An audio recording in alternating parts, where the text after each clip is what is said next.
The Reckoning of Salem. The air in Salem was heavy with fear and accusation.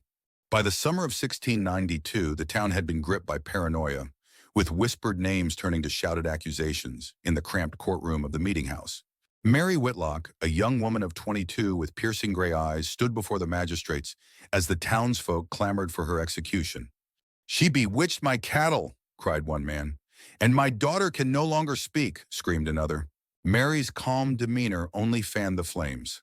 She stood silent, her lips curved in the faintest smile as the crowd roared for her death. Judge Hathorne leaned forward. "Do you deny these charges, Mary Whitlock?" "Are you or are you not a witch?" Mary tilted her head. "And if I am?" she asked, her voice steady and smooth. The question hung in the air like a blade, slicing through the frenzied cries. The room fell silent. Hathorne, momentarily taken aback, regained his composure. "Then you will hang," he declared, pounding his gavel. "Do as you wish," Mary said softly, her gaze sweeping over the crowd. "But know this, you have lit a fire you cannot quench." That night, the gallows stood waiting under the moon's pale light. Mary and 3 other accused witches were led to the scaffold.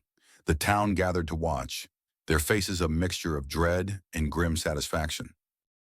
Mary was the last to step onto the platform. The noose was tightened around her neck, and the executioner looked to Hathorne for the signal. "Any last words?" the judge asked, more as a formality than out of genuine interest. Mary's smile widened.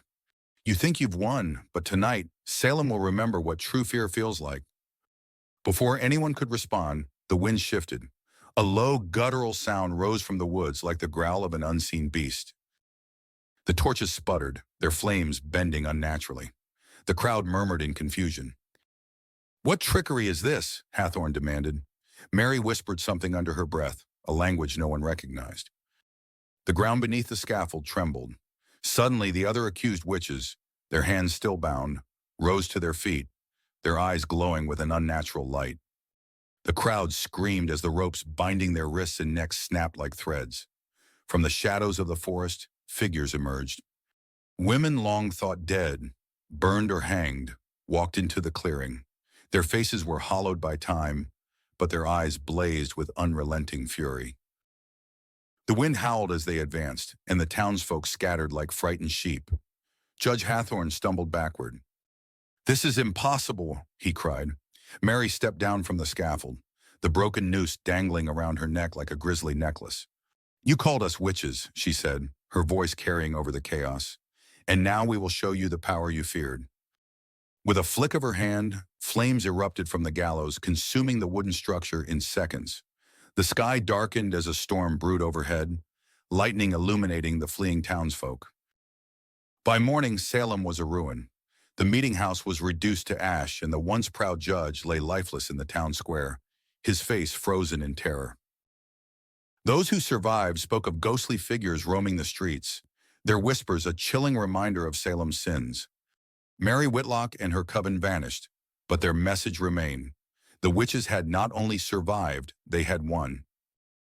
And Salem would never forget the night they faced the reckoning. In the centuries that followed, whispers of the witches' triumph spread. Travelers avoided Salem after dark, and those who dared to linger spoke of strange lights and laughter in the woods. The witches' vengeance had been swift, but their reign had just begun. And for those who dared to doubt, the forest waited. Thanks for watching. Please like and subscribe, and don't forget to drop a comment.